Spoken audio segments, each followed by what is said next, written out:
நான் கேட்டிருந்தேன் அப்படின்னா, ஆமாம் இதுக்கு 3 சக்கரம் தானே இருக்குது, உங்களால் முடிஞ்சால் சாமானை ஏற்றுங்க அப்படின்னு. இதில் எப்படிங்க ஏற்ற முடியும், முன்னாடிலாம் அந்த தடுப்புலாம் போட்டு வச்சுருக்கே அப்படின்னா, நீங்கள் போர்ட்டலில் கம்ப்ளைண்ட் பண்ணிக்கோங்க, அங்கே தானே புக் பண்ணீங்க அப்படின்னு சொல்லிட்டு கேன்சல் பண்ணுறேன்னா பண்ணிக்கோங்கன்ட்டு போயிட்டாங்க.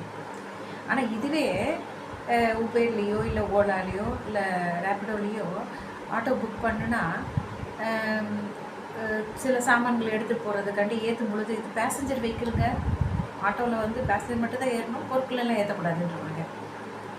இதெல்லாம் பார்க்கும் பொழுது என்னென்னா, அந்த பரமார்த்த குரு மற்றும் முட்டாள் சீடர்கள் அப்படிங்கிற கதையெல்லாம் ஞாபகம் இருக்கும்னு நினைக்கிறேன். நல்லா படிச்சிருப்பீங்க. சின்ன வயசில் நான் திருவள்ளிக்கேணியில் இருக்கும் பொழுது அங்கே பெரிய மசூதிக்கிட்ட ஒரு ரெண்டிங் லைப்ரரி இருக்கும், அரசு நூலகம்.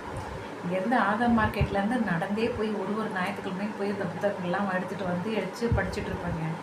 அப்படி படித்ததில் தான் இந்த பரமார்த்த குருவும் முட்டாள் சீடர்களும். அதில் நான் படித்த ஒரு கதை தான் இந்த ஆட்டோ ஓட்டுநர்லாம் செய்கிறச்சுன்னு ஞாபகம் வருது. அதாவது இந்த பரமார்த்த குருவும் அவருடைய சீடர்களும் வெளியூருக்கு போகலாம், ஏன்னா ஒரு ஊருக்காக போகும்போது தான் அங்கே இருக்கிற பண்ணையாரெலாம் கொஞ்சம் உபசரிப்பாங்க அப்படின்னு சொல்லிட்டு கிளம்பலான்னு போவாங்க. சரி, இவர் வயசாகிடுச்சு இல்லையா குரு, அதனால் இவரால் நடக்க முடியாதுன்னு சொல்லிட்டு அந்த சீடர்கள்லாம் வந்து ஒரு மாடு மேலே ஏறி போகிறதுக்கு இந்த கூலியாக பேசி ஒரு 5 காசுகள் கொடுக்குறோம் அப்படின்னு சொல்லிட்டு வாடகைக்கு பேசி ஒப்பந்தம் பண்ணுவாங்க. மாட்டுக்காரனும் கூட வரும். மாடு மேலே இவர் வந்து குரு ஏறி உட்கார்ந்துருப்பார். இப்போது சீடர்லாம் போவாங்க. போயிட்டு இருக்கும்போது வழியில் வெயில் அதிகமாக இருக்கிறதுனால களைப்பில் இவரால் வயசாகிடுச்சு இல்லையா, இவரால் ரொம்ப தொடர்ந்து பயணம் செய்ய முடியல. ஸோ ஒரு ஓரமாக நிறுத்திட்டு மாட்டை ஓரமாக நிறுத்திட்டு அதனோட நிழல்லையே இவர் வந்து கொஞ்சம் ரெஸ்ட் எடுத்துகிட்டு திருப்பியும் வந்து பயணத்தை தொடங்குவாங்க.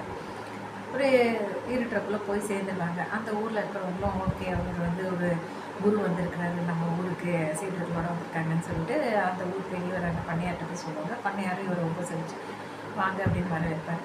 சரி, கூலி இவர்கிட்ட கொடுக்கணும் இல்லையா, இந்த மாட்டுக்காரர்கிட்ட 5 காசு கொடுக்கும் பொழுது அதெல்லாம் முடியாதுங்க, 8 காசு கொடுக்கணும்பாங்க. ஏப்பா நீ பேசுனது 5 காசு தானே அப்படின்னு கேட்கும்போது, எங்கள் மாட்டில் ஏறி உட்காந்து பயணம் செய்கிறதுக்கு தாங்க 5 காசு, ஆனால் அதனோட நிழலில் அவர் வந்து ரெஸ்ட் எடுத்தார்ல, அதுக்கு 3 காசு கொடுக்கணும்னு கேட்பார். இது என்னப்பா நியாயமாக இருக்குது அப்படின்னு பண்ணையார் கூட கேட்பார். இல்லைங்க, நான் நியாயமாக தாங்க கேட்குறேன், அந்த நிழலில் அவர் ஓய்வெடுத்ததுக்கு என்கிட்ட பேசவே இல்லை, அதுக்கான கூலியும் கொடுத்து தான் இருக்கணும். சரிங்க, யோசிச்சு பார்த்தா போனால் பண்ணையார்னு சொல்லுவாங்க. அந்த பேராசக்காரன் அந்த மாட்டுக்காரனுக்கு நம்ம இப்படி தான் சொல்லணும்னு சொல்லிட்டு, சரிப்பா அந்த உன்னோட மாட்டில் ஏறி உட்காந்து பயணம் செஞ்சதுக்காண்டி 5 காசுகளும் அந்த அந்த மாட்டோட நிழலில் பயன்படுத்துறதுக்காண்டிய அந்த 3 காசு நிழலும் நீ வந்து வாங்கி போடு. மாட்டுக்காரருக்கு ஒன்றுமே புரியாது, என்ன சொல்கிறாரு.